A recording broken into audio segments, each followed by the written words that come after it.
Jacob.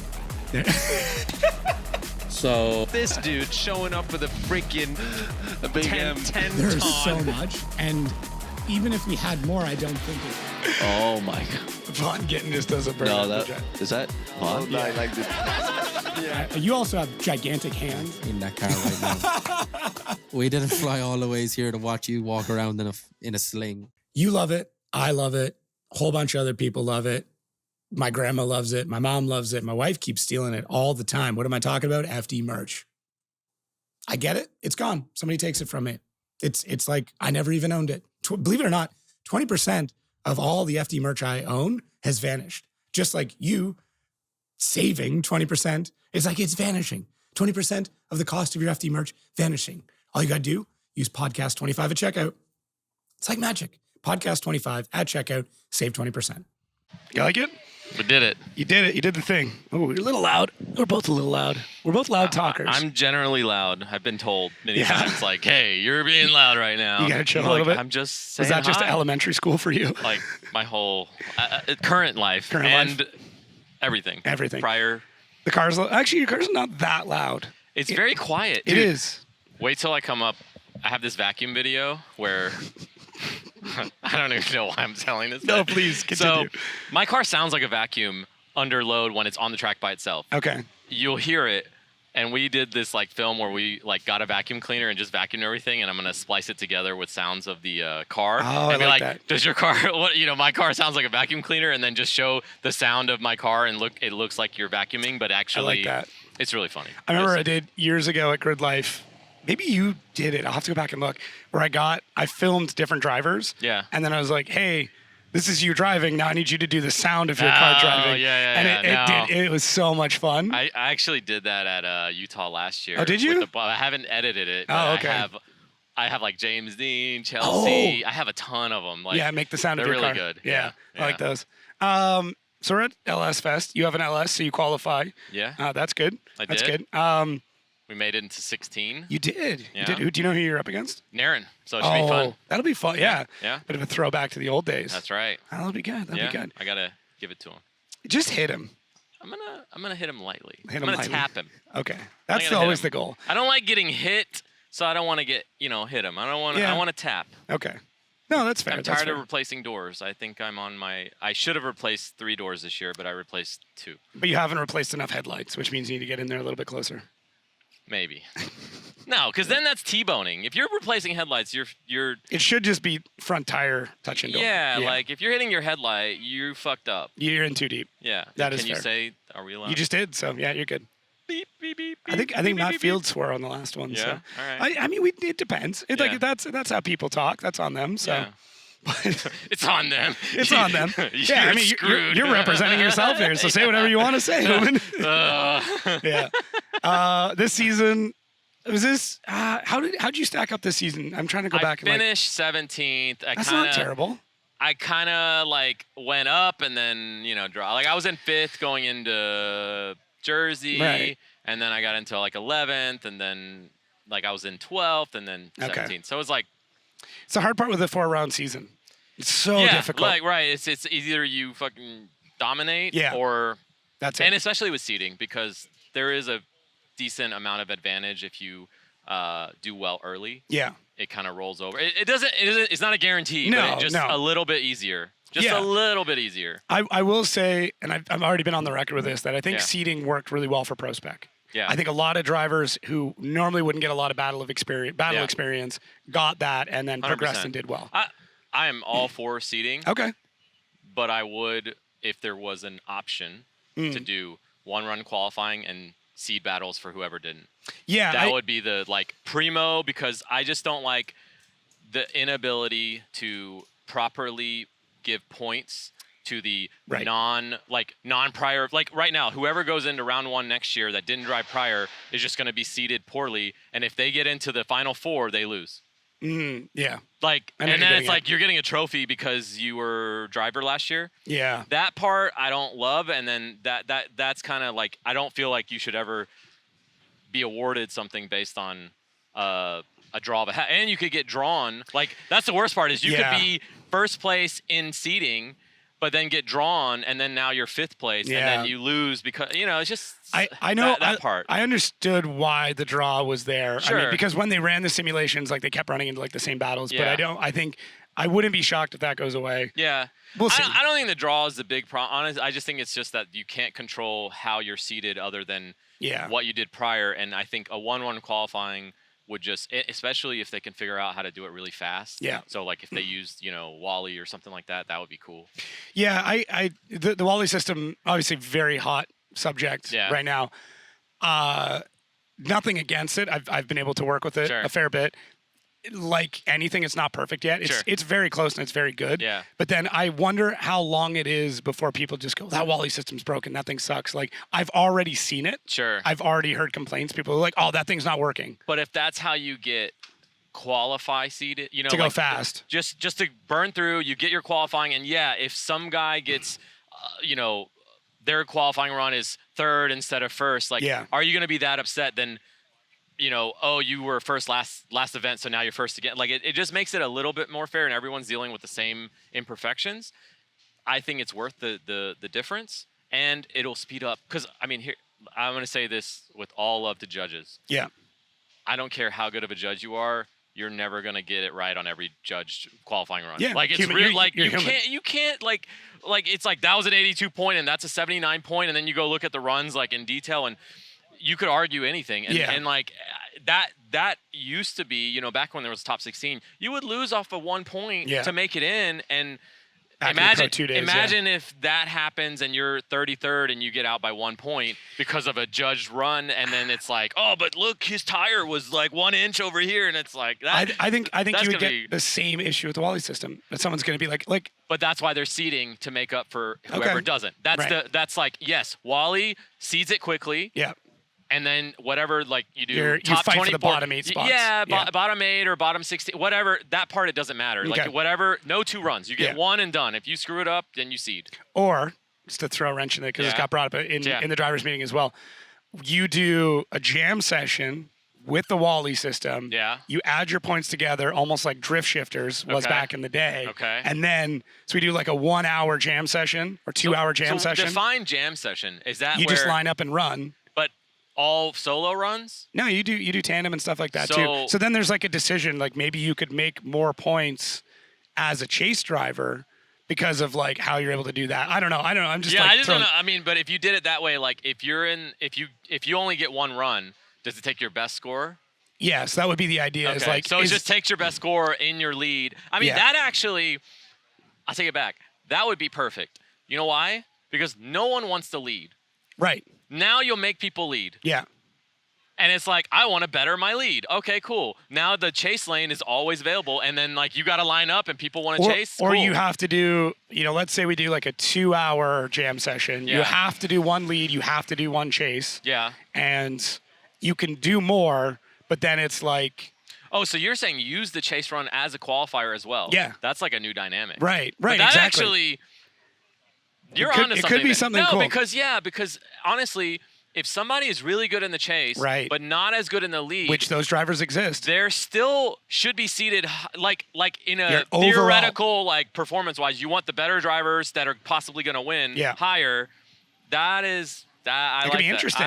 If that's a possibility, that would be cool. I think what would be neat is you do. So let's say you do 3 runs. Yeah. But in this system, it takes off your best and your worst, and then it's your middle one.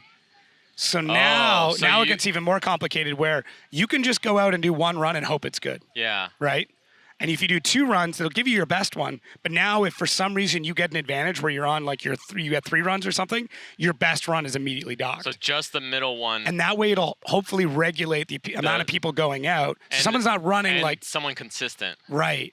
So then if you run 5 runs or whatever, if you're running 5, it's still that middle run. So just because you are able to get more time out on track doesn't necessarily mean you will do better. Yeah. So you still have the stress of qualifying, but now you have a strategy with it as well. So now, like, for me, for what we do, there's a lot to talk about. You're like, and you could televise that, and then you can talk about every single practice lap. Exactly. But so it's I'm thinking about what you're saying about chase. I don't think it would work, and I'll tell you why. Because we get a bad lead. Yeah, it depends who you line up with. If I line up against James Dean, I'm gonna have a good chase run. But what if you make the chase just purely about proximity? And that's it. But like, are you gonna risk your car in practice? And also, if somebody does some garbage stuff in the lead, are you gonna risk your car just to get like? I think you're just gonna have so much more contact in practice, and then you're gonna end up losing practice runs, especially when it's limited, because now people are like, I gotta crash to make sure I get in. Yeah. I don't know. I'm on the there's the fence. always a strategy, sure. right? Yeah, but if you look at like even how F1 does their qualifying, everybody's out on track. Yeah. And it's a jam session, and it's about who can get the best lap time. Right, and you're having to try to pass people to make your lap. So the drivers have to work together with it. So like, it's just it's one of those. And like, I've had a couple. Interesting. Yeah, I don't know. I'm trying to solve the same problem everyone else is. So there's 2 points there. Okay. If you do the chase, it adds a lot of variability, which would be exciting. Yep. But it may not promote the best driver all the time. Right. Which is arguably like, which do you care about more, right? Because sometimes, like, you know, it's all about like the best driver should be in the best spot and all that stuff. And sometimes it's like, well, is that all you care about? Like, is it, if that's the only thing you're caring about, then probably you would get rid of it. But if you care about like having more exciting stuff to watch, that is the point. Exciting is drama. Yeah. That promotes drama. Yeah. It still promotes the best driver. It's just like, something. As an average, it adds that chance that like I think would make it more exciting, because now, you know, somebody that's like an underdog kind of finds a way in, and now they're like set up a little bit better. Has one great lap. It's gonna make them like a little bit more exciting. Like, oh man, they're gonna battle, you know, whatever. And it still gives them a chance. Like if it's still, you're in 32. If you screw up your 32, you screw up your 32. Yeah, and I mean, really, like seating, I think they allot like 2 to 3 hours for it. So just imagine a 2.5 hour jam session. Imagine a practice session that's 2.5 hours. You could easily get 5 laps out of that. Even better. Okay. You just because then you could extend practice. Oh, practice would go right into the jam session. Yeah, and it'd that's be how long. It is. Like you would have basically, that is your like, instead of just getting, you know, like, dude, I think we got in Utah 8 laps for practice. Okay. With both. That's pretty good. Yeah. Yeah. I mean, it's just how it is. But yeah, that's not bad. But you know what I'm saying? So now you could get like 12 maybe. It would be something. I think I always like the idea of having a break between practice and whatever you're qualifying in case there's something that breaks. Yeah, I agree. Because it happens a lot, almost every practice, right? But yeah, I don't know. I'm trying to think of different ideas, and everyone's so caught up in like, oh, seating, yes or no, and I'm like, why are we trying to make a decision instead of just brainstorm something different? Yeah. Right. Yeah. Let's put the same energy in, instead of fighting over 2 sides of one thing. Let's put some energy into like, let's look at all the different things we could do, and maybe something appears. Yeah. I don't know. It's interesting. I like that idea though. Maybe something comes up. But that also, once again, now the Wally system's got to be there and it's got to work. You could still do it with judging. But that's hard. We did that in Turismo. Yeah. So when I did Turismo, we did open practice, no qualifying, judges seated drivers, and we did it live, so you could see where you were sitting, and like every lap they would watch and be like, all right, this guy's doing better than this guy. And it wasn't perfect. There was times where like one driver maybe, you know, got somewhere higher than they should have, and that's without any like major equipment. We're talking just visually like looking at stuff and like with cell phones, and you know, I mean, this is like very low budget, but we made it work, and I think in general drivers liked it because they got more seat time. So I don't know. We'll see. Yeah. How's everything else been, man? It's been good. Yeah? Car's been actually like spot on. Knock on wood somewhere. Yeah. It's made of wood, right? Okay. Yeah. Why not? No, we've been good. We've been focusing on dialing in instead of like fixing. So that's always fun. Like you're just like, we've kind of gone through all the pieces of the car and found the weak points and fixed them, and it's been a good season in terms of car, which is like, you know, I was like, man, if only I drove better when the car holds up. Now, next season when I drive better, when, not if. Yeah. If the car gives the issue, like, damn it. That's the hard part is like people don't like, everything needs to be perfect to do well. Yeah. The car's got to be spot on or at least repairable. Yeah. Like, you know, you look at the best and they're still fighting car problems all the time. Oh, yeah. You just don't hear as much about them because their team fixes it before they make it out to the line or they just hide it. The amount of times like someone will do well and then afterwards they'll get a DM and be like, I was driving with like half a pedal or something, like something weird. I'll tell you a funny story, MDU story. MDU, throwback. Yeah. All right. I was lined up to battle, and it was a drive-by-wire. I was in my LS7, and the drive-by-wire was just like throttling in random.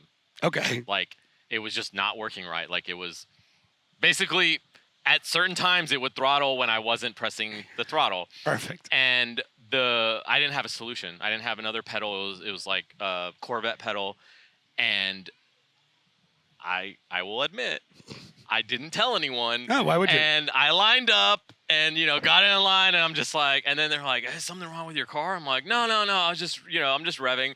And I'm just like, you know what? Worst case, I'll clutch in. Like, I know what to do. So I'm like, okay. But I just remember I was like, man, I don't want to say anything because I don't want to, like, get disqualified. But, sometimes. Happens. Drivers do that. I've heard a few stories. Won. Did you? Yeah. Do you remember who you're battling? No, I mean, I won the event. So I don't remember.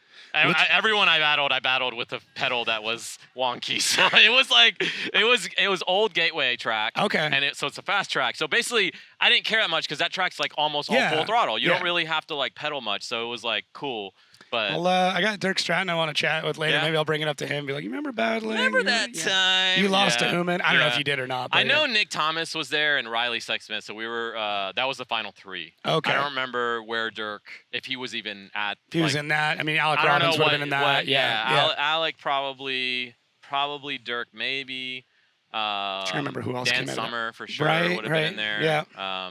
The old MDU days. I just missed those. Yeah. Like I heard about them when I got into FD. That was, this was a chat I was having with other people. It's like the reason that was so good is because it was a one-day event. Yeah. You could drive through the night, go there, do everything, and then, sleep at the hotel or drive back or whatever.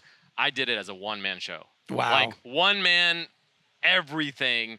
And I was ragged. I mean, it was tough. I was younger.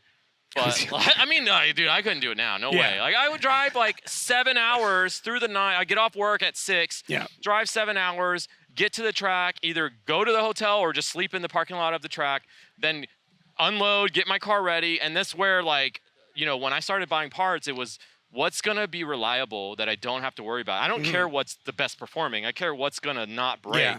And that was how I built the car, and it worked. Yeah, I mean, I still think in Proam, mechanical attrition will win you a championship before skill does. Not 100%. always. I mean, it's terrible to say, but yeah. Well, unless you have a whole team with you, which is a lot of guys now.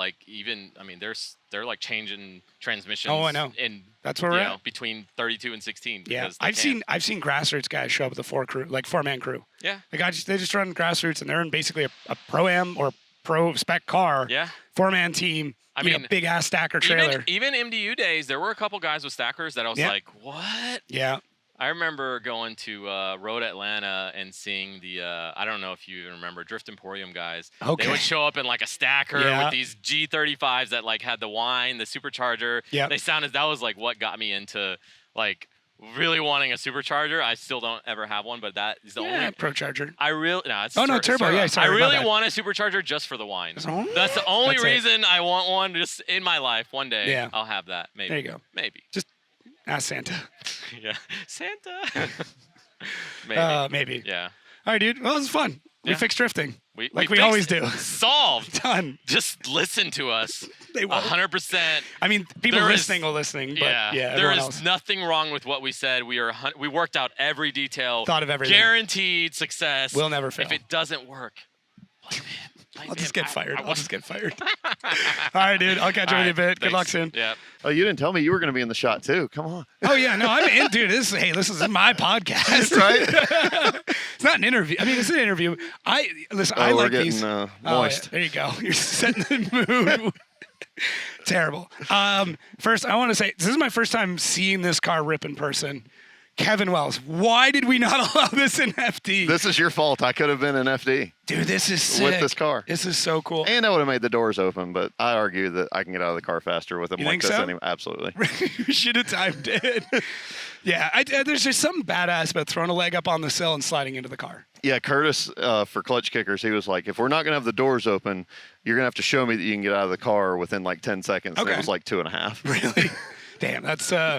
That's wild. That's wild. How much went into this? Like, truly, how much work went into this? Not as much as you'd think. So most of the body is put together like an asphalt late model. Okay. There's just a bunch of like sleeved aluminum tubes. Okay. And then think of it like 90-degree right-hand brake. Just 90-degree aluminum just mounted all over the place. So then you mount one end of the chassis and one end of the aluminum that's riveted to the inside of all the panels, and it just adjusts and it's held on. It's solid. Flexy but solid. Yeah. You want it to flex a little. Yeah, of course. Especially with drifting. That's wild. I don't know. It looks good. I mean, it sounds good. It's just cool. And for me, I mean, I just like weird stuff. Mm-hmm. I like weird drift cars. I do too. Yeah. I told him we could be a generational thing. It's like the only car that white dudes, brothers, and Mexicans can all agree is an amazing vehicle.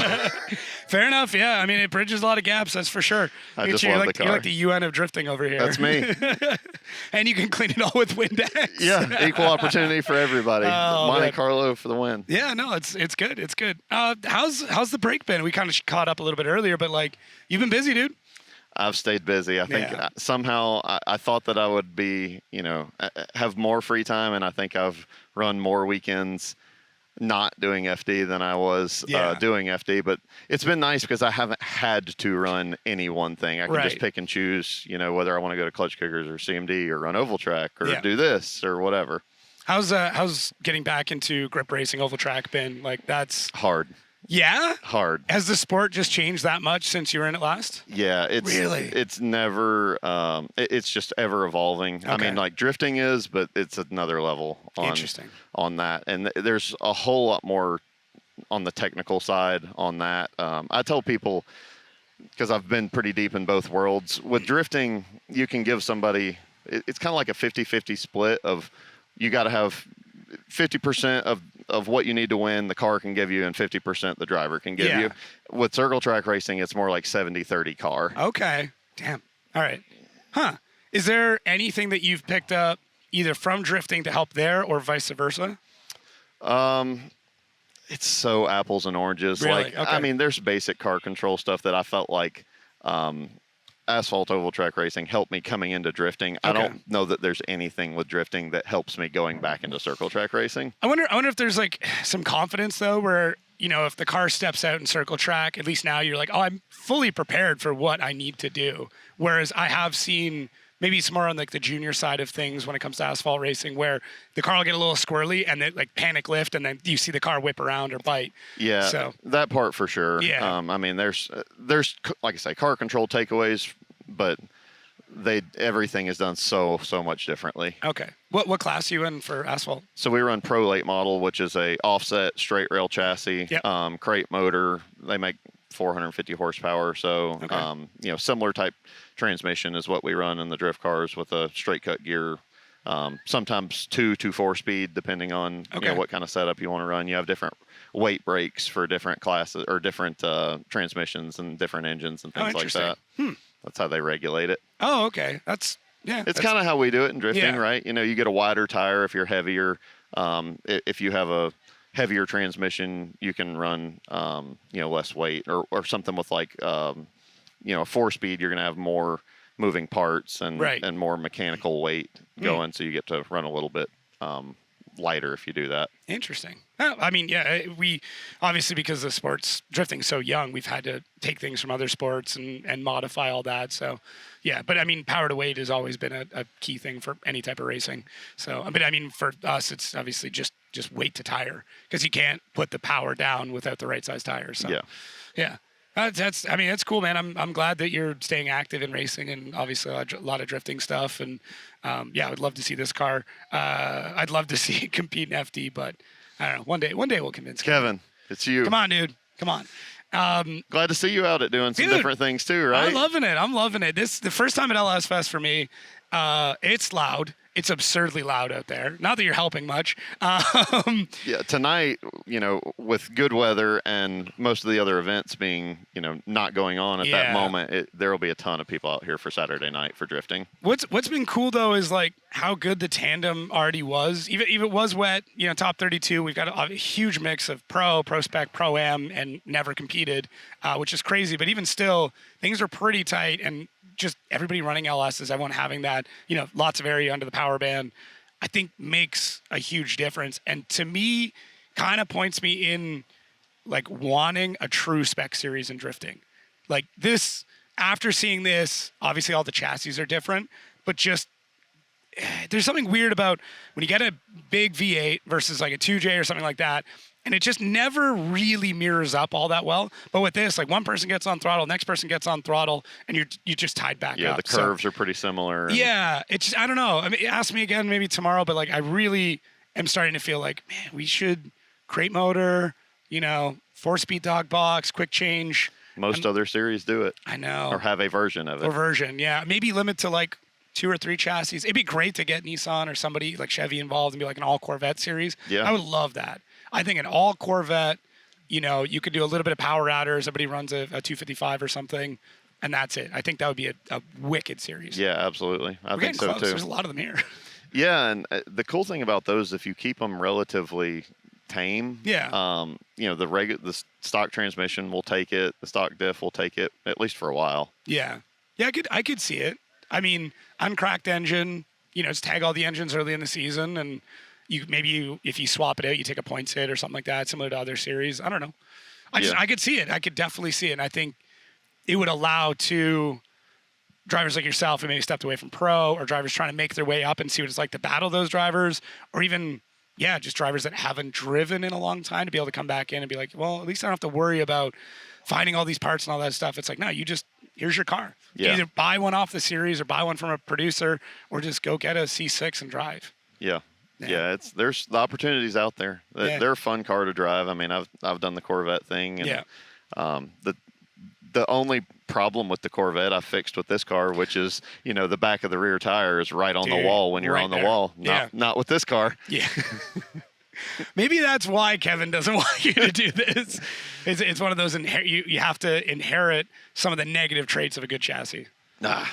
You just like put whatever on it. Who cares? Yeah, absolutely. I mean, outside of a minuscule thing with that, there is no competitive advantage to having a cool different body on a car. Because it's not like you're shifting the weight around all that much. No, and the car's not even really lighter. Yeah. This body is a mix of fiberglass, steel, aluminum, and plastic. It's got some of all of it on here. Where's the plastic? Oh, I guess bumper. The bumpers are plastic. Yeah. The roof and the hood are fiberglass. Okay. And all the rest, the sides, the quarters, the fenders, and the deck lid is all a mix of aluminum and steel. I don't know. We'll see. I think he listens to these, so maybe he'll. Maybe. I don't know. Still love you, Kevin, either way. I know. He's a great guy. Kevin's. It's just not a great job, because you got to draw a line somewhere, and there's going to be people on the opposite side of that line that are pissed off about the decision. So it's another one of those thankless jobs like the judges. Yeah, that's tough. Have you done any judging? Small time. Okay, small time. Yeah. Not a fun gig. Yeah, I don't really envy it very much. For sure. I got asked a couple weeks ago, and I'm like, I'm okay. Yeah. Maybe a spotter. Like I'm already like eyeing retirement. They'd be like, I think I would enjoy being a spotter. I think that would be fun.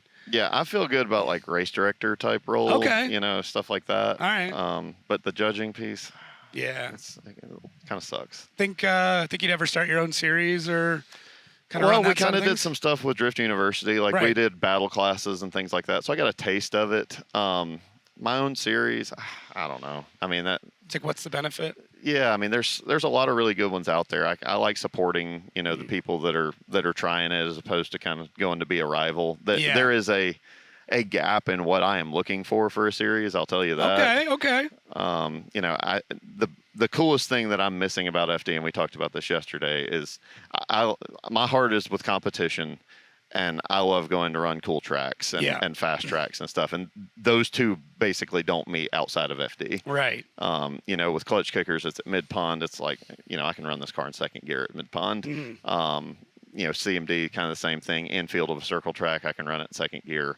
At least out here, like, this is kind of the perfect mesh of you're not running as fast as you do at Seattle, where if you make a mistake, you yard sale the car and you're building a new one. Yeah. But you get to have some speed. So I wish there were some money series that went to places like this. Well, maybe one day. The hard part is like you can have a good money series because the track cost is a little bit lower. Once you get into, you're spending a very large amount of money to rent out a big track. Yeah.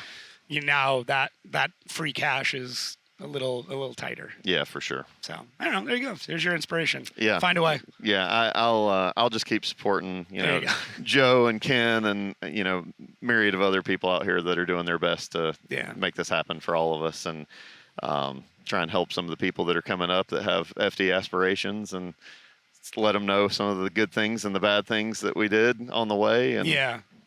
That's important. Like mentorship, I think is massive. I mean, I built up a lot of my careers on mentorship, and something I want to continue. I would love to see. I am pretty hardened on, like, I think before you even enter Prospec, you should have crewed on a team. Absolutely. Like, if you don't, you're just shooting yourself in the foot. You're gonna spend the first years trying to figure out who to talk to and where to get your wristbands. Yeah, for sure. I mean, I've had quite a few people that have come on my crew that thought that they were aspiring to come to the top levels, and they're like, just kidding. Yeah. This is a lot. Well, it's not all glitters or gold, and the amount of effort and work that goes into it. It's really easy to like turn on your TV and go, I could do that, and you forgot about the 3 weeks leading up to it just to get to the track. Yeah, and the that's money the toughest is part. A lot. I mean, it's 90% of it. Getting the money is a lot, but to keep the passion, yeah, again and again and again. I mean, it is all. If you're not willing to sacrifice everything, don't do it. It's got to be top. I mean, I would argue it's got to be the top thing in your life, because you're missing family events. You're not talking to friends the same way. Yeah. Your weekend life and your social life does not exist. Well, and your health suffers, like top to bottom. Like it's just how it is. It's you can do a lot of things to try and mitigate it, but you've got to be willing to put everything you've got into it just to even have a shot at being good at it. Right. Which is crazy. Yeah. So, well, dude, great chatting with you. Stoked to see this thing run more. Do you know who you're battling? Top 16? I could pull it up. Yeah, right. It's a 350Z, and I feel bad. I can't remember who it is, but I can't. I was going to say, I'll take a look, but I think the internet here is that bad. You got Evan Shanks. Okay. That would be good. Yeah. Dude, another cool car. Lots of carbon on that, so try not to mess that up. Hey, no promises. Yeah, I know. But I got donuts all down the door here. I look like I run 500 laps at Martinsville, so if you don't want any donuts, probably shouldn't race with me. There you go. I love it. All right, dude. Great chatting with you. Thanks again, and good luck. All right. Thanks so much. Good luck, too. Have a good time. Kind of a loud boy. I'm a tired guy right now, dude. Are you? Are you tuckered out? Dude. And something's in there, dude. My allergies are going crazy right now. I got meds in that bag. Do you need allergy meds? I'm medded up, dude. I'm medded up. Do you think it'll help your driving? A little more, I guess I'd say relaxed. Dude. You're not on Benadryl, right? You didn't take like a type 1 antihistamine? A couple of track Pepsis make me a better driver, maybe. Yeah, this is going to be a weird podcast for you. You don't have Cold Boy on the go. Wild, dude. Hey. I know. Are you nervous? Yeah, beer me. Give me some. That'd be great. One just flies in over my shoulder. All right, so last round coming up. You stoked? How you feeling? I'm actually stoked. So main reason I'm very excited about it is that not a one driver has a single note on this track. It's a good point. I mean, we all have our notebooks, however you keep it in an Excel sheet, whatever. And you always go with a pretty good setup. Of course, you're going to make your adjustments. Everything is always different. Cars are faster, way different, whatever. But you've always got something, and now nobody has that. So it's a real even playing field. We all know we're going to set up pretty dang similar to Long Beach. But, it's a even field right off the bat, It'll be fun. I'm interested to see how it goes, The layout's interesting. Yeah, so without spoiling anything, the original concept rendering is close, but I got to preview another version that's like a little bit more real life, and it's not quite the same. Okay. Very close. Is it like longer, spread out a little bit, rather than just like... The apexes aren't as standard as what you'd see, so I think it'll be a little bit different. Okay. In a better way? Yeah, I think so. I think having a constant radius is definitely good. Yeah. But I'd like to see like reducing radius in a couple of spots and things like that. So yeah, it's going to be interesting. It'll be interesting. James is going to shine, I think. He's used to this stuff. Yeah. He brought up an interesting point. with that Mustang in particular, like because it's so big, especially in the chase, like when you have those transitions, he's got so much more real estate to back out and then dive back in. Yeah. Whereas like with the 8.6s or the S chassis, like not a lot in the front or back. So you can just kind of dart back around a little bit easier. Yeah. I mean, that's be tough, moving a big car around, all that stuff too. I mean, makes it look very nimble, obviously, but I'm sure it's not. It looks like a lot. Yeah.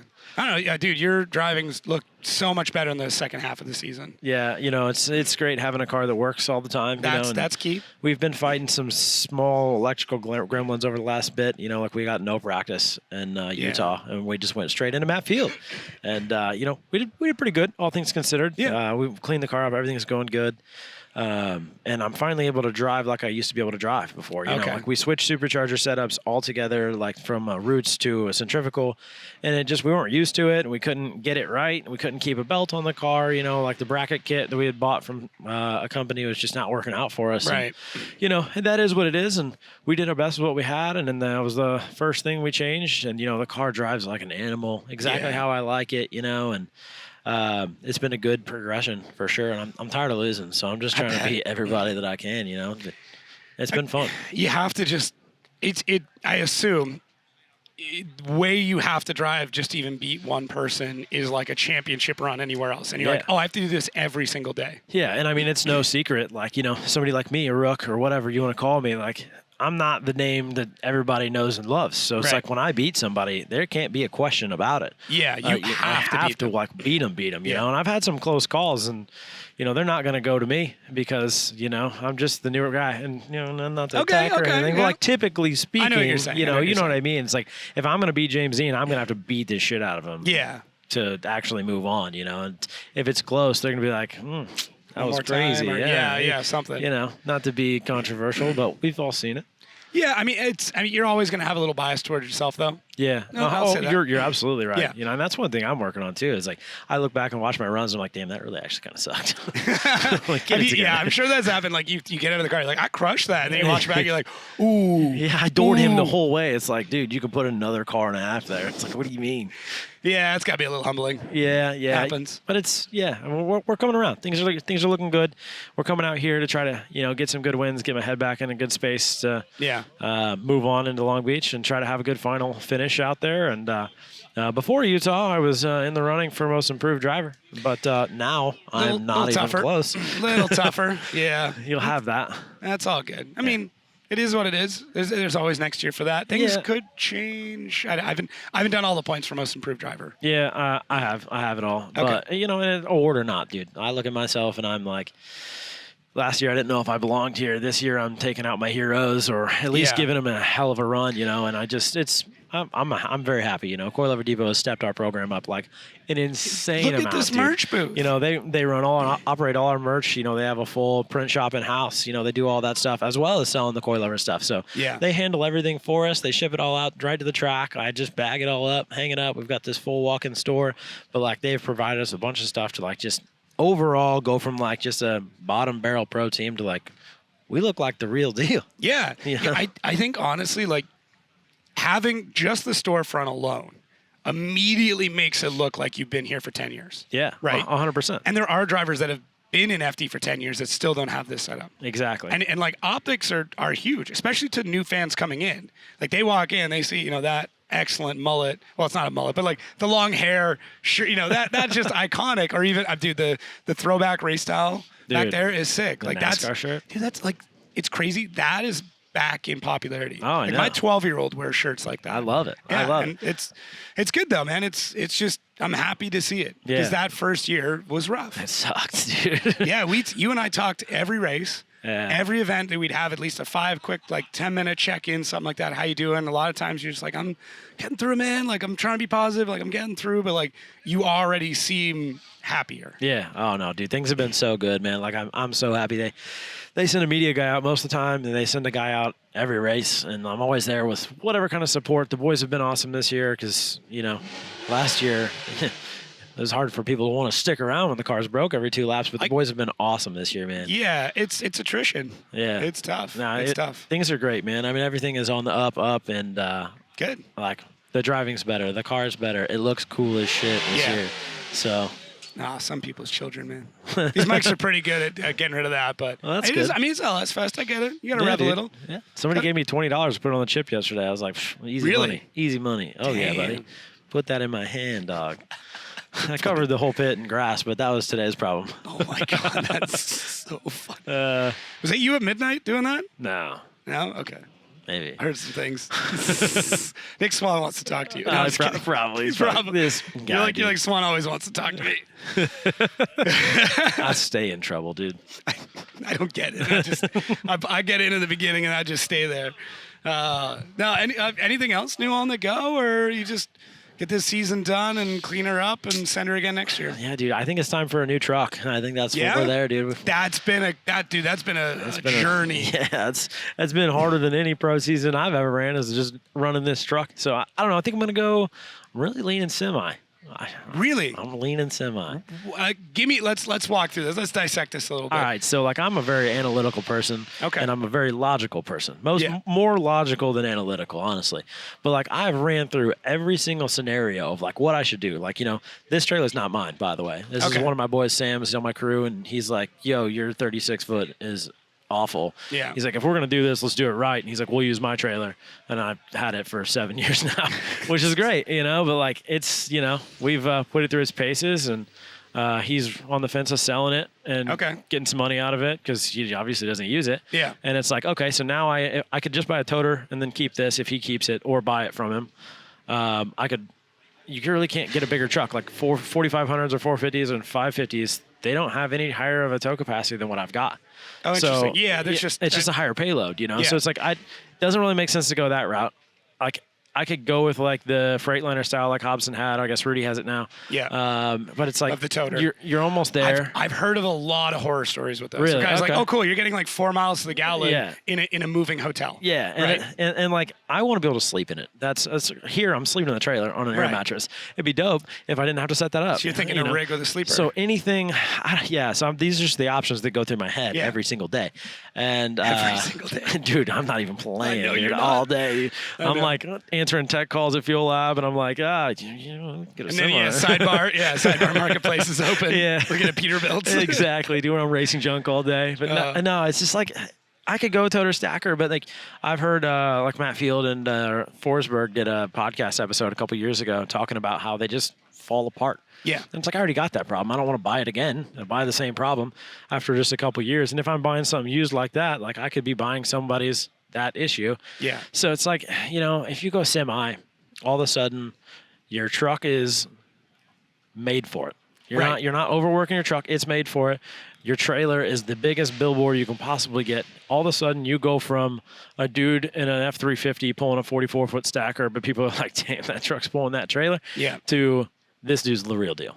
Okay. And my main thing behind it is like, we're all in this for the same reason. We want this to be our business. We want to be our livelihood. And like, I believe that there will be some external value there to a lot of people when they see this big rig or big awning, whatever. It gives you a whole different level of professionalism. Just like you said about the store. You walk in, you see it, it's great. Okay. Like you see the professionalism, and you're all of a sudden, this dude's the real deal. Like he's got a semi, he's got a store, he's got a dope car, it doesn't break. Stop breaking, please. Yeah. And it's just all where my head's at. It's more expensive, yeah. But I mean, the other part too is now you have the ability to easily tow second, third, fourth car, depending on the trailer setup. So now you have an offset to be like, hey, so-and-so or whoever. Exactly. Here's your space. Here's where you put all your stuff. Here's how much it costs to get from event to event. You unload, set up your pits, you're done. I don't have to worry about it. Exactly. Right. Yeah, it opens a lot of doors. You know, if Cotty stays in, he's still got a spot. Yeah.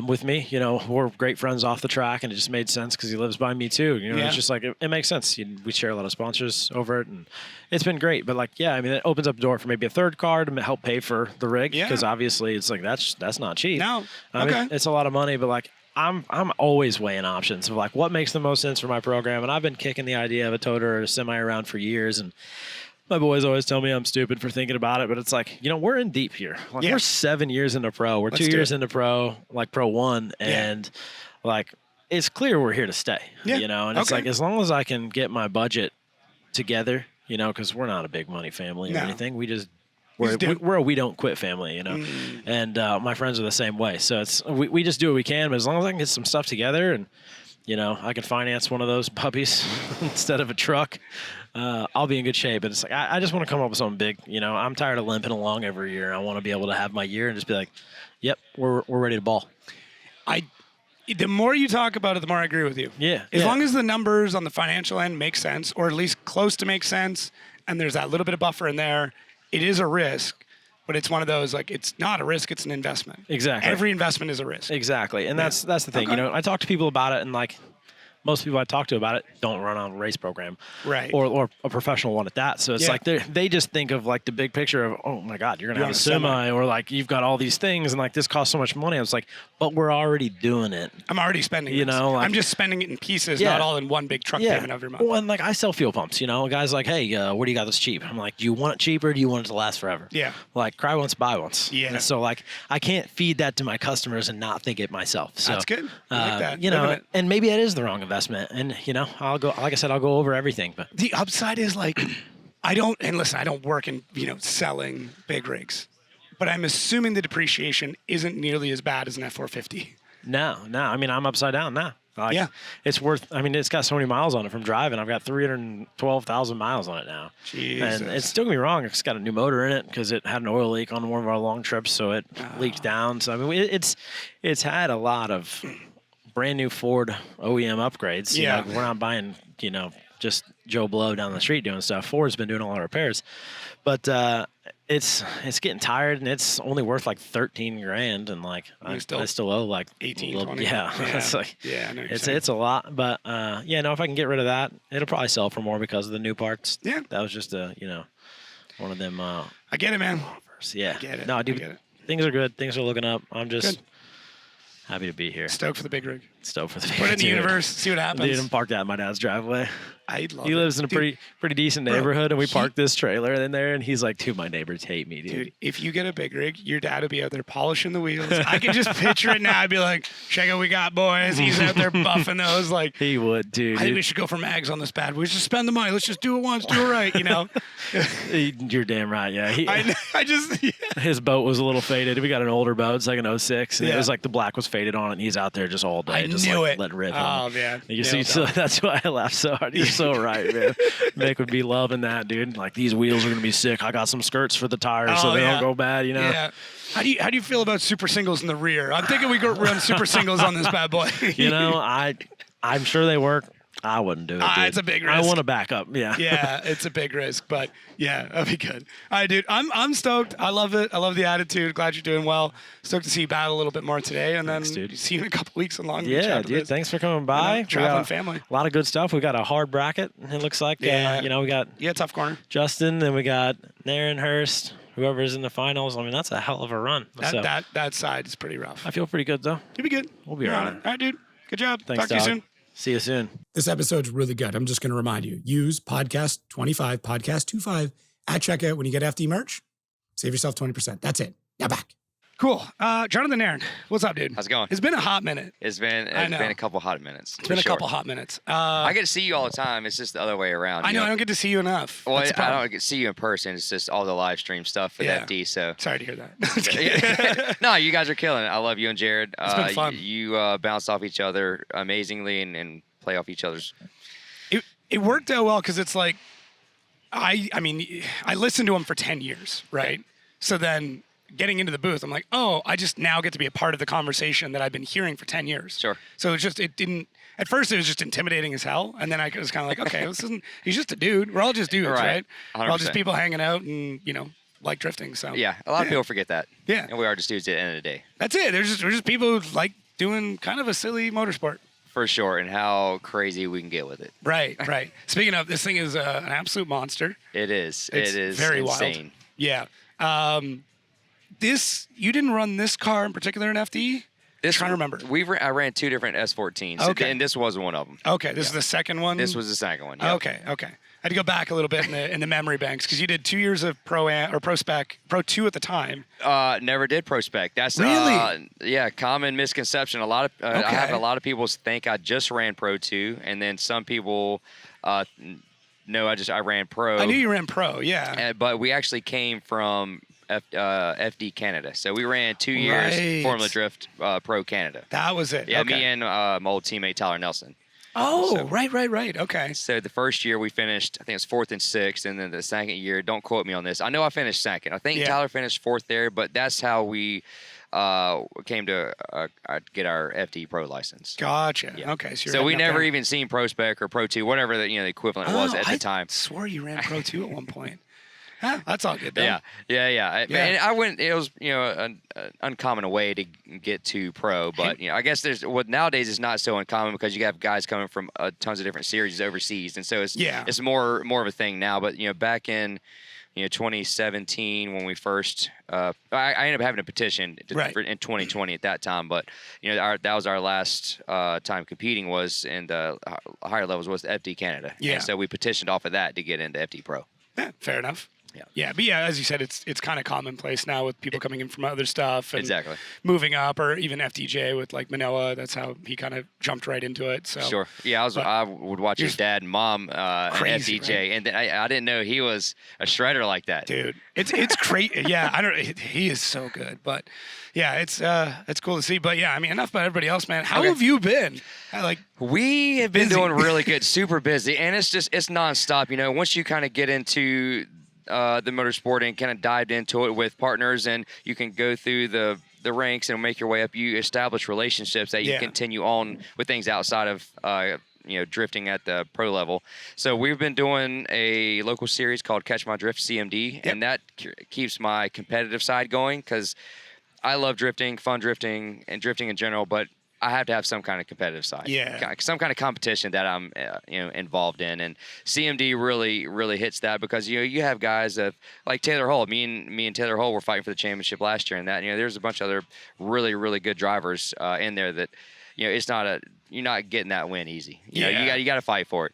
But with other things that have really taken off is our partnership with Shelby American and doing a lot of demos with those guys and other brands we work with like LTH. We started LTH Exhaust. We started doing bi-monthly ride along or demos at their facility. Oh, cool! Alongside of a car show, and they with the car show they got some food trucks and different things like that going on at the event. So it's been a growing bi-monthly event we're doing there, and then other events like Fuel Fest and our tire sponsor XComp Tires. They're usually one of the title sponsors of Fuel Fest, and not every event, but a lot of them. So we started doing a lot of demos there, and that's actually putting money back in our pockets. We're going there doing paid ride-alongs, and so we're seeing both aspects of things and doing a lot more driving. I think this year we're gonna, before the year's over, we'll have 20 events. Jeez. So I'm actually doing a lot more driving than I did even a few years ago. Yeah, I think it's important to highlight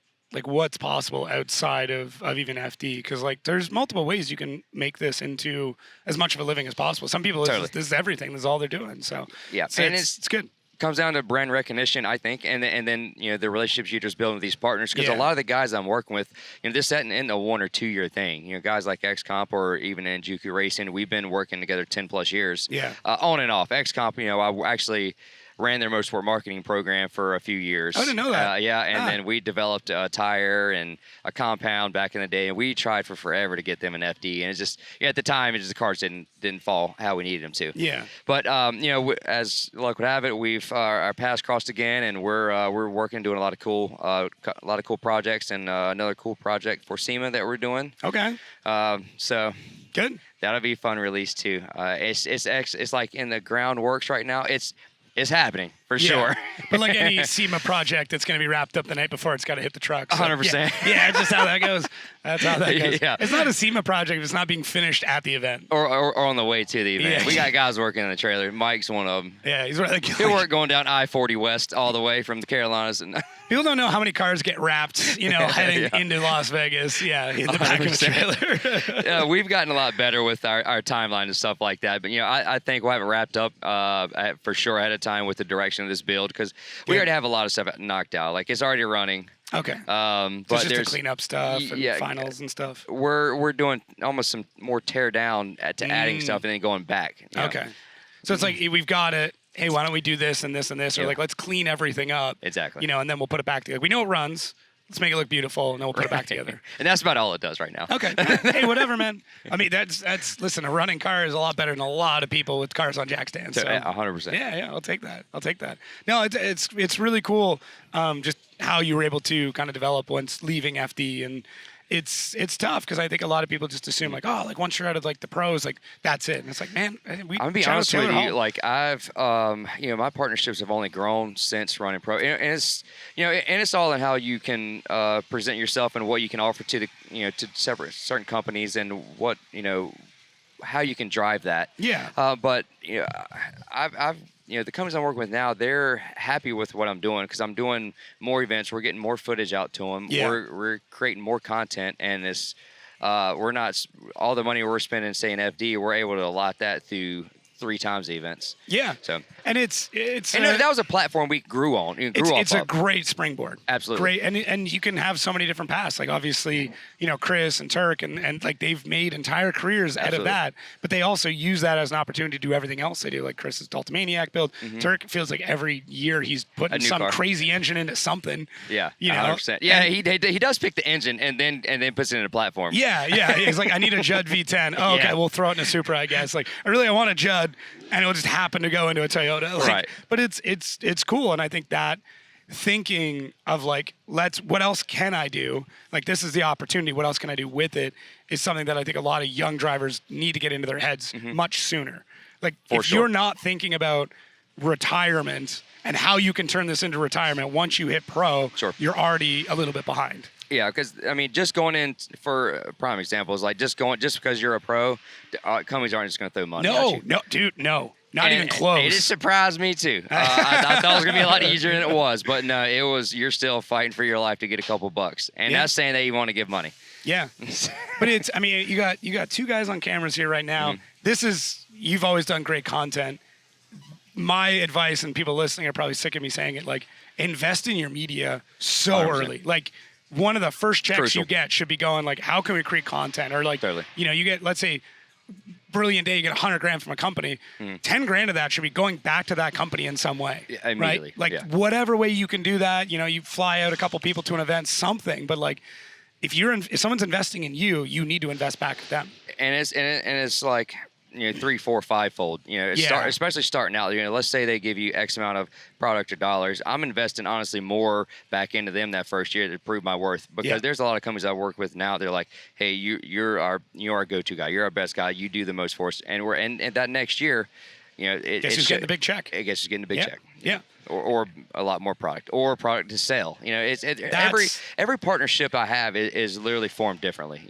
And you have to cater to their needs, your needs, and what works. What do they have? What are you going to offer? But what are they offering you? How does it even make sense? Do you want to invest this time and effort into something that's not either going anywhere or doesn't make sense for both parties? It has to make sense for both of you, and then you have to create a working program to where, okay, how are we going to better our team, our program with either their said product or the investment. Yeah. It's always my frustration. Like I'll chat with people and they're like, oh, I'm building my pitch deck and like, should I put prices on it? I'm like, I'm of the opinion no, because you're like, you should be building your pitch for each brand individually. If it looks one size fits all, no one wants it. Yeah, and they don't get back to you. They don't get back to you. I don't know if I've I started out doing that, and that's because there wasn't like a school or a class I went to figure this out. Nobody teaches it still, right? And it's frustrating. And a lot of it's just figuring out. But the biggest thing is getting out there. Go to trade shows, talk to companies, cold call. Like there's a sponsor I picked up through the years that I'll just cold call and start talking to people, rapping back and forth, and then I got transferred to the marketing department. Oh, and then cool. we started emails and phone calls, and it's one thing turns into the next, and sometimes it doesn't. Yeah. But sometimes it does 3 years from now.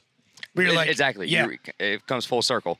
Yeah. And then another thing is utilize like the guys you're working with. Not always, but if we're just talking motorsports in general, most time there's a circle that these companies work within. Mm-hmm. So talk with them. If we're working with Dart, Dart engines, Dart block, Dart machinery, they're working alongside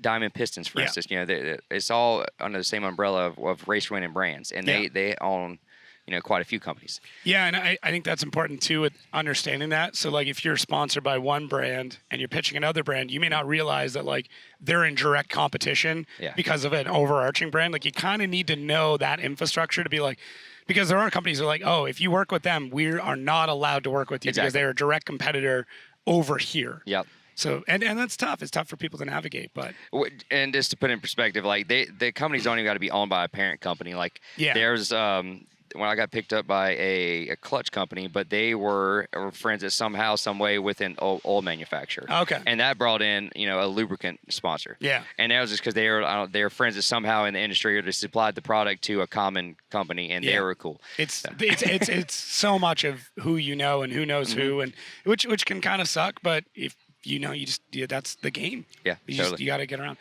While you're getting fueled up. Yep. Why does that smell like sweet tarts, dude? Because you came around and I was immediately I'm like, what is that? Because I know like VP does some weird stuff, and I was like looking, I'm like, okay, 1-ethanol. It's like that's interesting. Yeah, so we're running 1-ethanol, or it's like a 117 octane. Okay. It races ethanol, but it comes in I think at 98% on our ethanol content sensor, and that has nothing to do with smell. What comes with the smell is investing back in the program because of what you're doing right now. I have so many people come to the pits just to talk to me about your car smells so good, or interesting. What is that going on? And it's I have two additives going on. Here's the secret sauce. One of them is for running ethanol in general, and that's a product called Top Lube. Okay. It's cherry scent, but it lubricates your cylinders. Like a lot of like methanol drag race engines will run stuff like that, but a lubricated cylinder keeps everything lubricated where it'll dry out with the ethanol-based stuff. So it's a lubrication process on that, and then the other one I add in is just straight. What's it called? It's just a fuel scent. Okay, that's all it is. No, it's so great. I run a couple different mixtures. Right now, I have a cherry grape going on. Yeah, I was like, dude, it smells like sweet tarts. No, it's so smart because like. I mean, a weird one is like Delta lounges. I don't know what you fly. Yep. I'm a big Delta guy. Delta.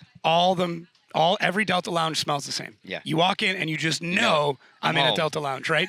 But that is something people don't think about. Is like, what is it sounds dumb, but the smell coming off the race car. It draws people in. I mean, there's probably 10 people in the event that come ask me. Yeah. It just comes to the pit. So it works. Absolutely. Yeah. Does. But it's that thinking outside the box. Yeah. That is the difference between you doing this and don't take this the wrong way, but a driver who's maybe more talented, who's getting no money. Absolutely. Right? Like just an incredible driver who's underfunded and will never go further because they just don't have that marketing mindset of like, let's do something that people will remember. Absolutely. And it makes it, and it kills me because sometimes driving is almost irrelevant. Not totally. I know what you mean. Not totally. It's the reward for the work. Right. Yeah. Yeah. And it's tough because you just want, like, as a driver, you want that whole reward to come from your on-track performance. It helps. If you can pitch a company, you're like, I've won all these events, that is a much easier pitch than I've run 6 events, I've never won shit, but give me some money, right? Right. The winning can get you in the door, but Totally it's does. the ideas and the execution that will make it a long-term partnerip instead of just. And that's how a lot of mine have come in, because they can see my accolades from the track and what we're doing. And then, once I get in, and once you can talk to somebody and kind of personalize that, it makes things a little bit easier. And you need to be able to talk your game too. Yeah. And back it up. Yeah. No, dude, I love the marketing shop. I'm big marketing guys. I mean, it's what I do for a living. So like understanding how you were able to make a career off of that and obviously sustaining everything now is super important. I think for people listening that want to, make this into a full-time thing, you really teach people. It's a lot of forward thinking, I think as well. And Bon taught me this a long time ago, and it didn't stick. It sticks because he told me this in like 2013 or 14. I worked on his team for a couple years. Yep. And he taught me a couple of, not necessarily tricks of trade, but things to look at. He's like, you want to work with a company that's has a forethought, like going forward. What are they gonna be around in 5 years? Yeah. Are they a major company? Can they provide things to you? Are they going to be able to grow with you as you grow? Yeah. And he threw a. One of his example was, and I still remember this. This was at Hyperfest when I was still in West Virginia at what's that track they do? Drifters of December there. Summit Racing, Point Raceway. Summit Point, yeah. Yeah, he told me he's like K&N. He's like, dude, just ask him for an air filter. He's like this year, and then provide some content and just build with them. He's like, that's I guess how he started out. And next thing you know, you're talking about some big money. But that was just he kind of put that in my brain, a long time ago. And part of that was, starting a relationship with a company and building with them. Like I said, there's not a company that came on first year and was just like, hey, I need 10 grand. Yeah. I need 15 grand. It was those companies I've been working with for 4 or 5 years now. Yeah. No, that's super important, man. Dude, I appreciate this. Absolutely. Stoked to see you out and drive. Stoked to smell the car again. Yeah. I want to say it's the 1,100-1,200 horsepower this thing's making that makes it smell so good. That'll be the tire smell later, right? Yeah. Yeah. But dude, thank you so much. Great Absolutely. Catching up, and good luck in your battles today. Thank you very much. All right. We're gonna be hitting this top 16 here. Yeah, soon. I know. I gotta go get ready. I mean, I think we got an hour or two, but. Got a few more drivers to chat with. All presented by my boys at Michigan Motorsports. Oh, nice. Look at you throwing the plug in. I love it. Appreciate it. See you guys. See ya. Oh, what's up, dude? Hanging out at LS Fest. I know. It's like the best event of the year. Damn. Yeah. Big flex on that one. Yeah. I've been coming here for a long time. There's just a lot going on. And it's a different vibe. The fans, they go crazy for the drifting because most of them haven't seen it before or they only see it here.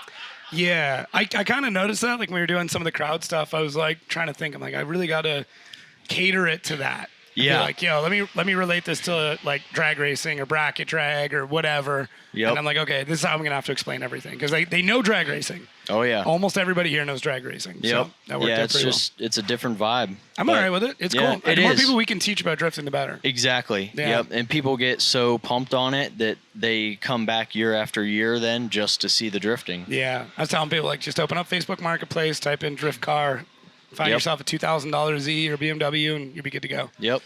Yeah, it's really cool. Actually, this year, the guy that I competed against in top 32 here today, he met me probably 4 years ago, and they were just watching. Oh, cool. And they said, you probably don't remember me, but we talked for probably 2 hours. Like after the event, it was really late, and you just hung out and talked to us, and we really appreciated that. We went out and built a car, been driving it, and then this was their first competition. That's wild. We went against each other in top 32. Yeah. And he was just really pumped, on the whole event. Sick. That's cool. I love hearing stories like that, man. It just shows how much, you take a little bit of time, and you've now built, several drift fans because it's like him, maybe his parents, his friends, like just one conversation can now add 5 more people. To drifting. Absolutely. Yeah. So you've been out at FD for a little bit. How's it been? I know you're busy. I know you're absurdly busy, but how's life been in general? Very busy, but very good. Yeah. Started a family with my wife. So we have 2 boys. One's 2.5, the other's 5 months. So that keeps us very busy. Yep. And it just opens up a new part of life that, you start to allocate more time to. So that's been awesome. And I've also been taking over a lot more responsibilities at our Chevrolet dealership, our family business. So kind of working into running that show and, just spending a lot of time grinding on that. But still, driving as much as I can. Yeah. And just having fun with it. I guess the biggest thing is just for us to have fun, and if we're not, then it's kind of like, it's not really worth it. We want to go have fun. So we do competitions here and there, just to kind of fill that void and scratch the itch. Scratch the itch. Yeah, dude, everybody deep down, I still want to compete, but I chatted with Hull and Nerren about it, and they both said the same thing. Like I do like 1 or 2 competitions just to like kind of quell it. Yep. Yeah, so it doesn't get in your head. Exactly. Yeah. Yeah, and then big events like Hyperfest, a few of the select Grid Lifes, and then LS Fest. Try to hit those every year, and because they're just fun. It's a blast, Well, I mean, you've got the infrastructure for it. You got everything you need for it. The car's rock solid. Yep. So it's like, why wouldn't you, right? Exactly. Yep. Yeah. Yep. I mean, if you start fighting the car, there's some other logistical thing, then it gets a little easier to push it aside. But and it's the nice part is you don't feel quite as much pressure if there is something that happens. With the car, it's like, well, maybe we'll just skip this event and we'll do the next one. Yeah. Instead of just hammering down to make sure everything is perfect for every event. Yeah, it's tough. I mean, it's 8 rounds of your life, but like it's all of your life. Oh, it is. Yeah, there's so much in between, so much more, that it takes to do it and do it right. And now, don't get me wrong, like I do miss it. Of course, I'd love to go back if it made sense, but we'd really have to make sense of it to do that.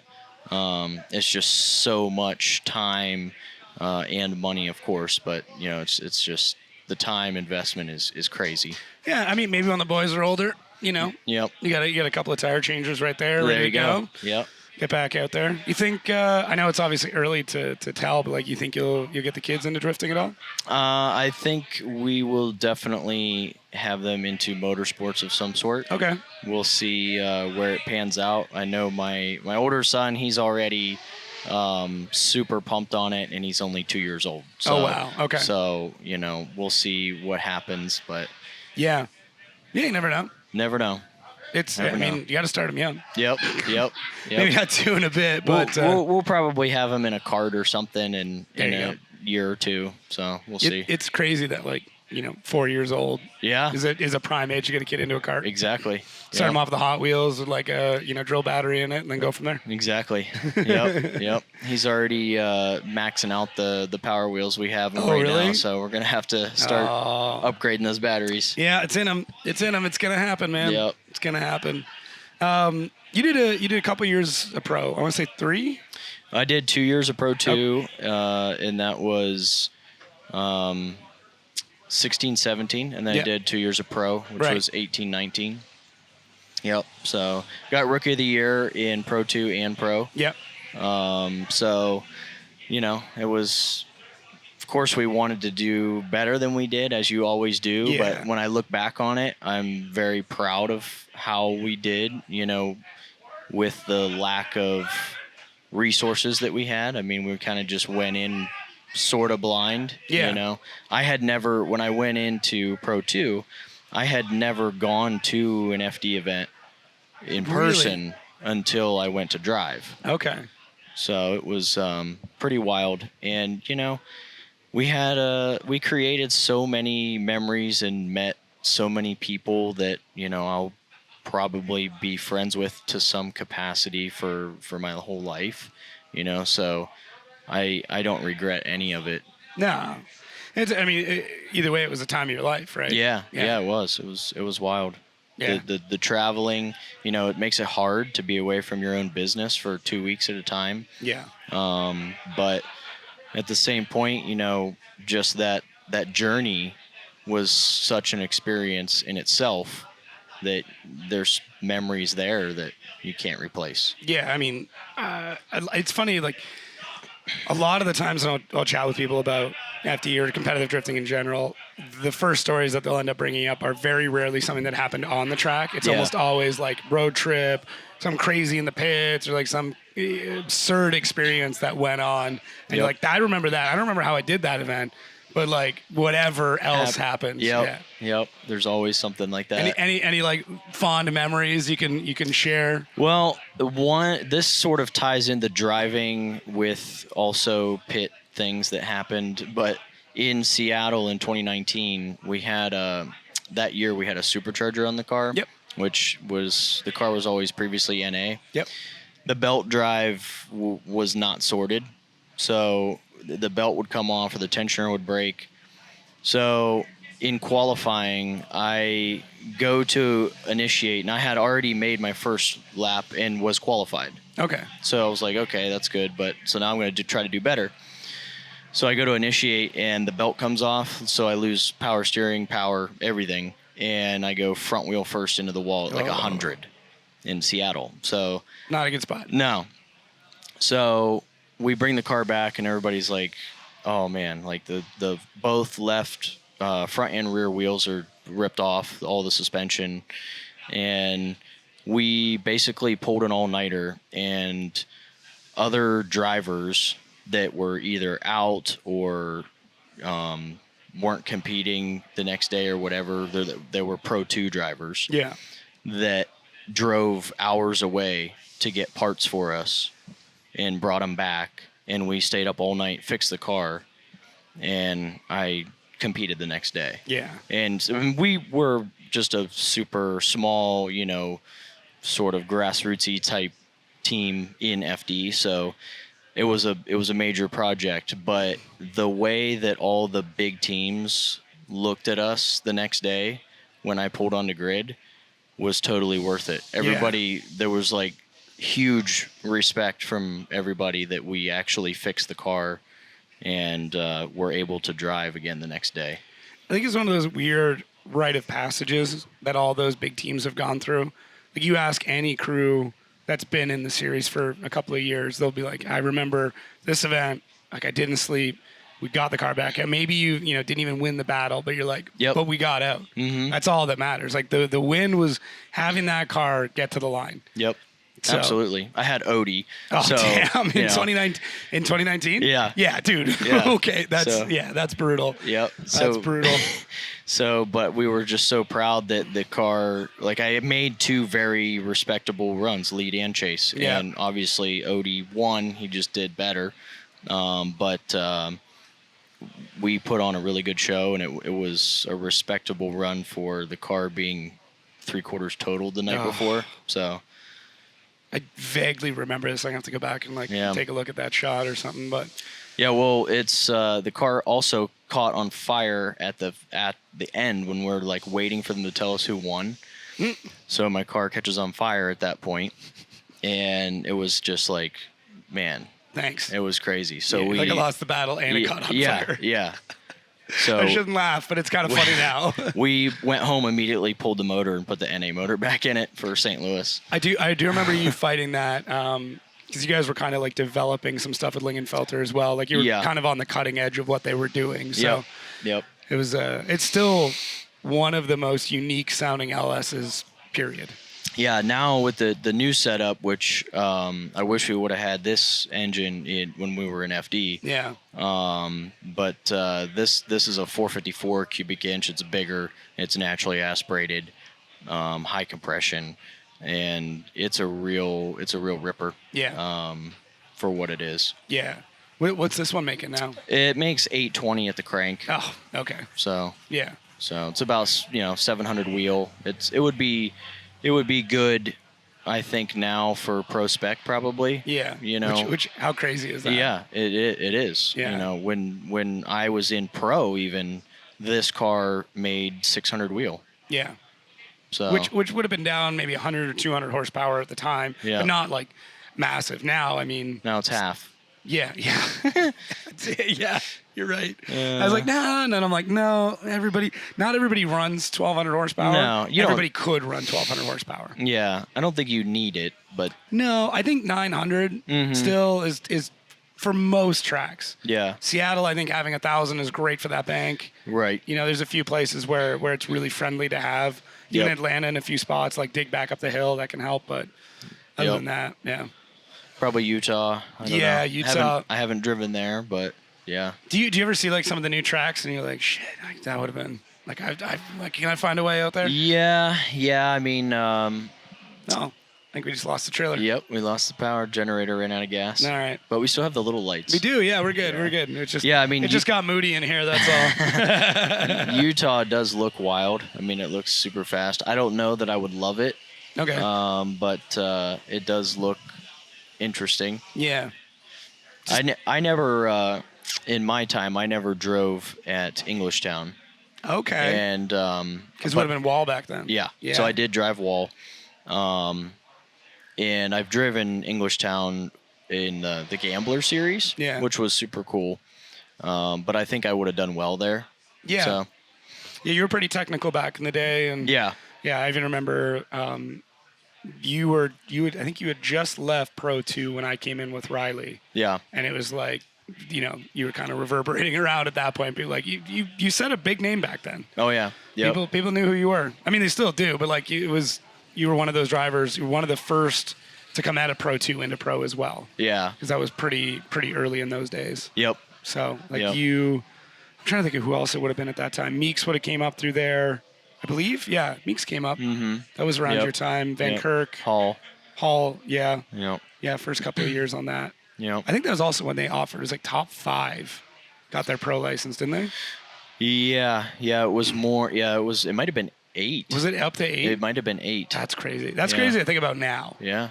And now it's top 3, and that's all you're getting. Yeah. But it makes sense. I mean, everything's gotten crazy. You know? It's like leveled up. Do you think, let's say somebody comes, let's say Chevy's like, hey, we're opening up, fully back teams. You guys, you got the dealership, you got the car, you've already done it. Do you still make that jump then? Like, even let's say the bills are all paid, but it's going to be those 8 weeks. Yeah, I mean, I think I probably would. Yeah. Yeah. Okay. As long as if the bills are paid and I can just fly in and drive. Not too bad. Show up on the Thursday. Yeah. Do the Friday, Saturday, fly home Sunday. Absolutely. Okay. Or fly the kids out, or bring the kids out, that kind of thing. Yeah. Okay. Just curious. I'm not saying Chevy's getting involved. That'd be sick. That would be very cool. I mean, you got some connections, man. I know. We've tried for years. I bet. It's been a frustrating road as far as that goes. They kind of told us like, unless you have an electric Camaro. And I'm like, well, damn it, Travis. There's already one that exists, and you won't back them. Yeah, so that's a good point. Yeah. I don't know, maybe, because, listen, the Ford Chevy war is back on. That is true. That is true. It's like they're getting a little snippy with each other. Yeah. And I'm like, okay.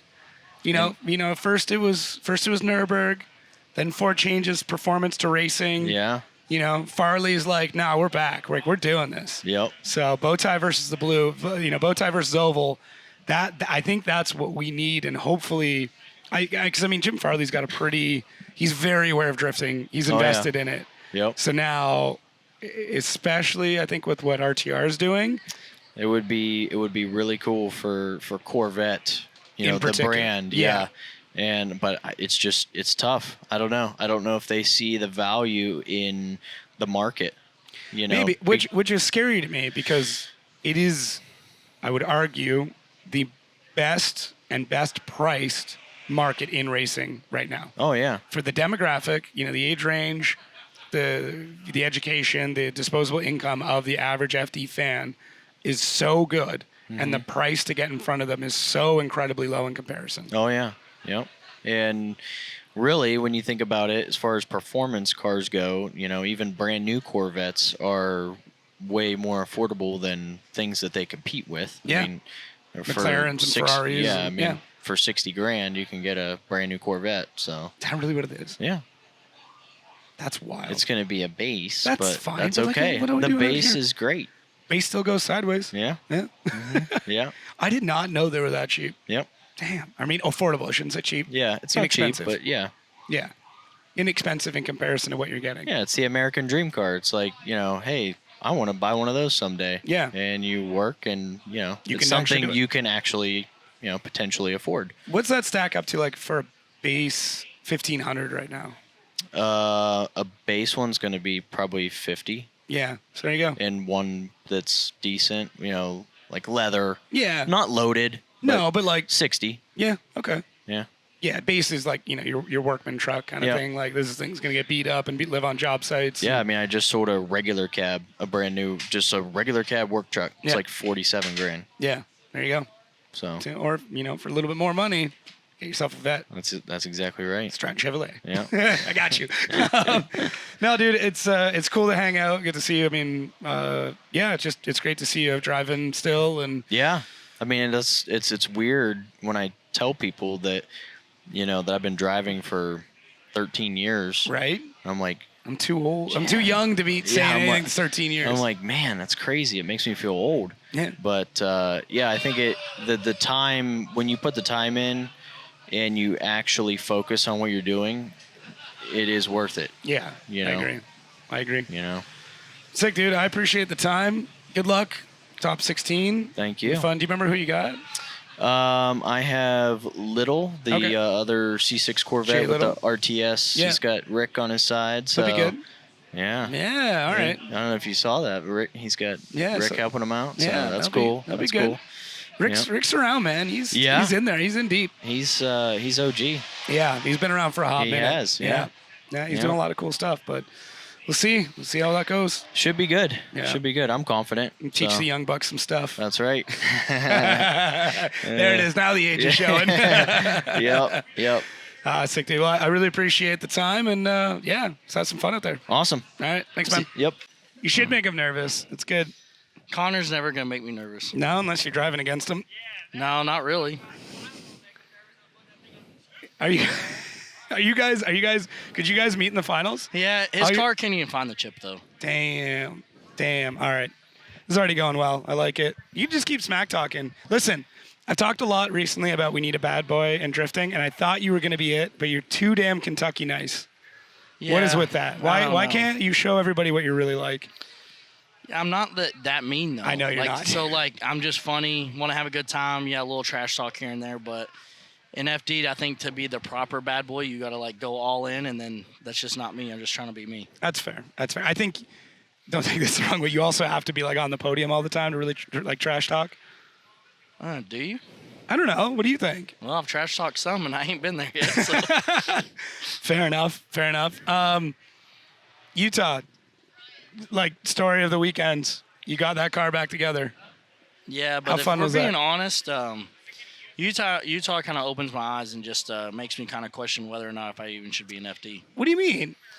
Man, in all honesty, none of the parts even on my car right now are mine. Besides, the chassis, radiator, some hoses, turbo kit. Okay, so what about... So I just feel like I'm not really in a position to be prepared. And when stuff like that, usually we don't have mechanicals though, and I've never had a big failure like that really in FD yet. Yeah.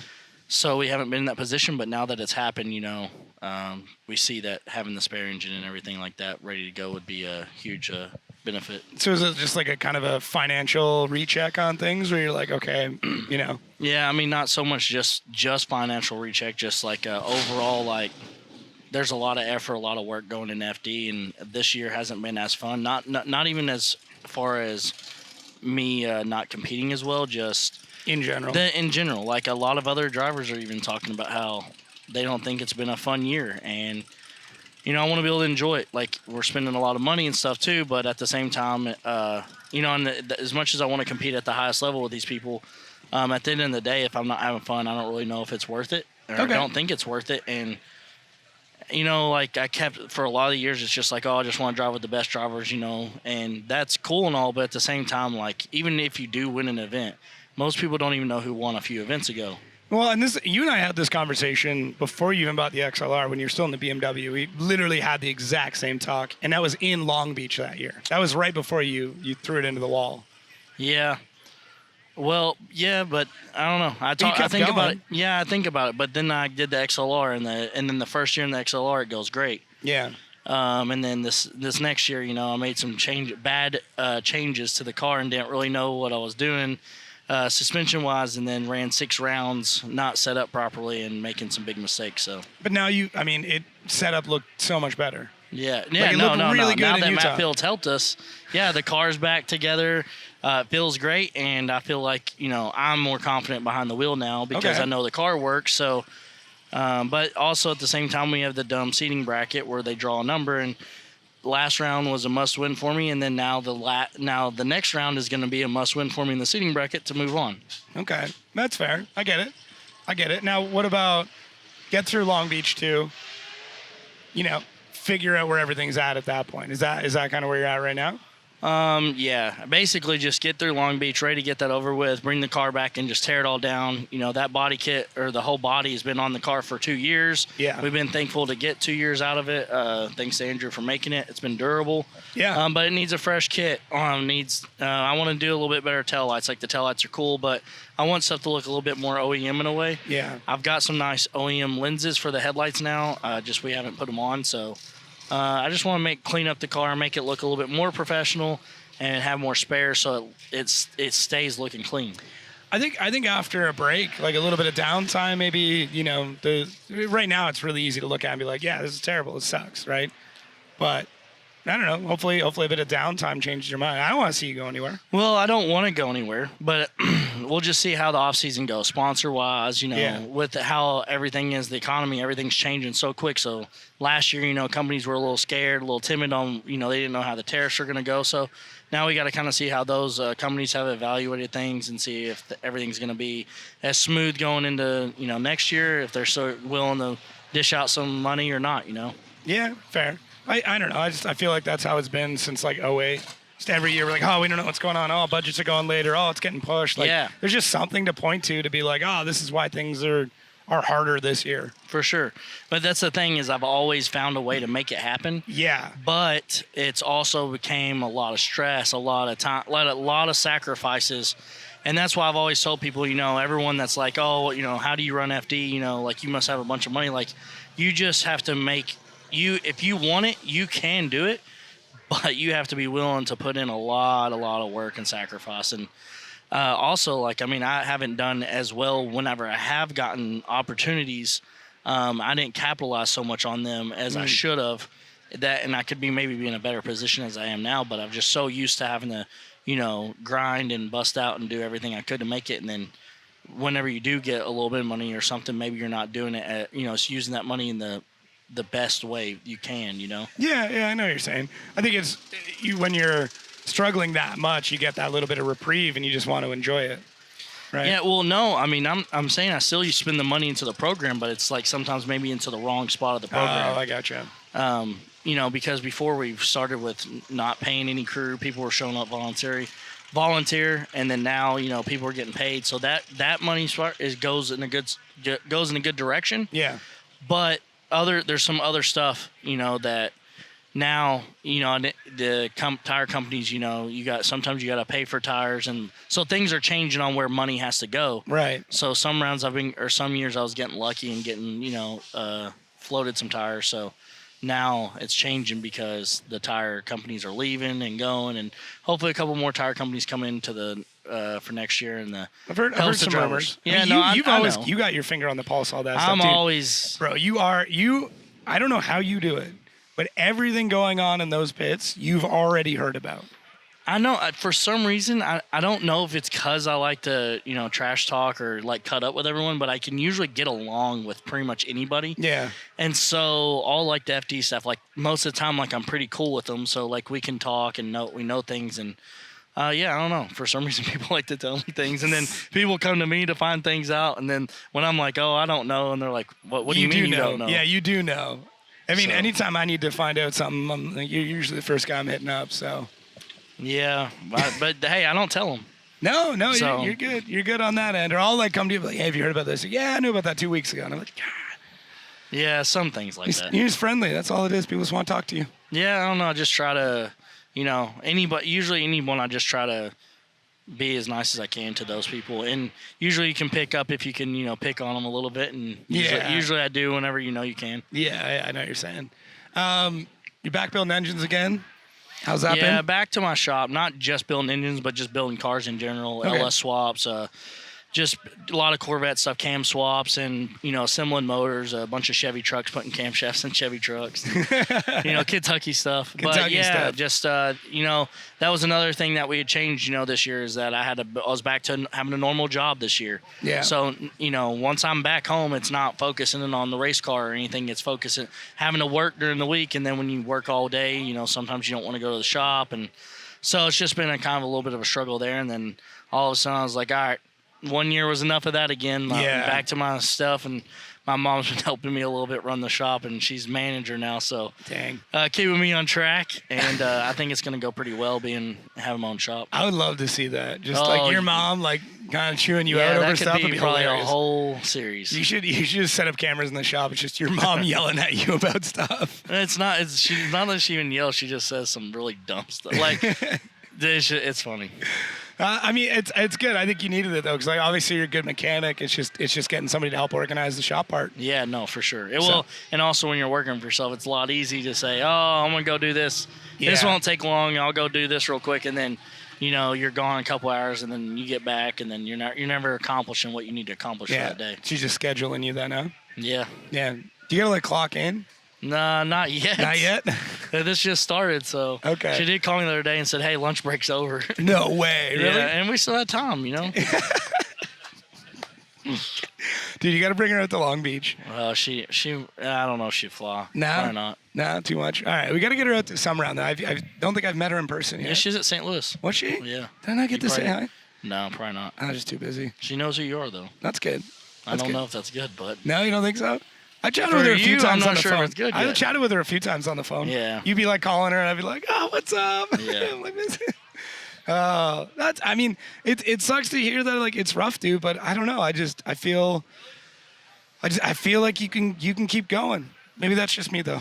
Yeah, no, I definitely think I could keep going. But it's whether or not it makes sense. Is it going to make sense? Because, my kid's 4, he'll be 5 next year. Yeah. He kind of wants to, it seems like he's dabbling in, though, maybe wanting to race dirt bikes or something. And okay. I want to, make sure he can do the best in that as well. But maybe even just taking him to the events more now that he's getting a little older would be cool, too. Letting him have some hands-on experience doing some stuff here. I don't know. We'll see. It's got to make sense for me. That's fair. I don't think FD is everything anymore. Before that's all I kind of, made my life around was just focusing on pro drifting. And now it's just, I don't feel like that's the case. Like I want to be able to enjoy it. I do occasionally enjoy going to FD events. Sometimes it's fun. Yeah. But dude, like it seems like a lot of people are getting kind of like just burnt out, and then it kills the vibe around the paddock, like. And honestly, if you go around and think about it, like some of the dudes are, FD is their job and it's so serious that they're not even out, mingling with people. Yeah. And the drivers are the ones like we all have the same kind of things that are in common and we want to do things together. Well, if they're not doing, out mingling with you or doing cool things, like, it's just like, I don't know, kind of missing a little bit of it. Back a few years ago, it was people were staying late and always hanging out. And a couple rounds this year has been that way. People are staying around every round, right? Or hanging out and having fun, but it just is it just getting more serious? Like more this is a professional motorsport kind of thing? Yeah, I think maybe. Okay. I don't know. I think it goes both ways. I don't know. Yeah, I think those things are still happening, but maybe it's just not that same group that you were with before. It's just a different group. Yeah, maybe. D-Mads has got music playing all night. Just putting that out there. Yeah, true. Dude, wasn't it Andy Haley that was singing karaoke in Utah? Oh, yeah. No, for sure. Yeah. Like I said, some of the rounds for sure. I don't know. I just I definitely want to keep going if I can. Yeah. So it's gotta make sense. But it's just gotta make sense. Yeah. I'd like to say I'd start making some calls, but I don't know anybody. Yeah, I don't know. That's another thing that's really hard to do right now too. Is picking up new partners. Like, I don't know. It's just kind of a tough situation, I feel like. Yeah. Biggest thing is like if a new company comes in and then they see a dude that's maybe not the top 5 driver, and then now these other companies are kind of stepping back that the top 5 drivers do have. So some of these guys are actually starting to lose some partnerships. And it's so much easier for that company to just be like, oh, well, I could just jump on board with a top 5 driver. Why would I not do that? Yeah. So it's really difficult, that if, a new company's coming in, they want to be at the top. You know, obviously they want to get as much exposure as they can. Time, so, So it's tough to kind of negotiate with that. Well, hopefully everything changes around. You'll win this event, and then you'll be back on top and super smiley and crush it. Yeah, what's cool is this event's local to us, basically 2 hours, a lot of hometown people here, and I've been coming here for a long time. Yeah. I actually showed up like my first year. I didn't have a seat. I had a stock seat.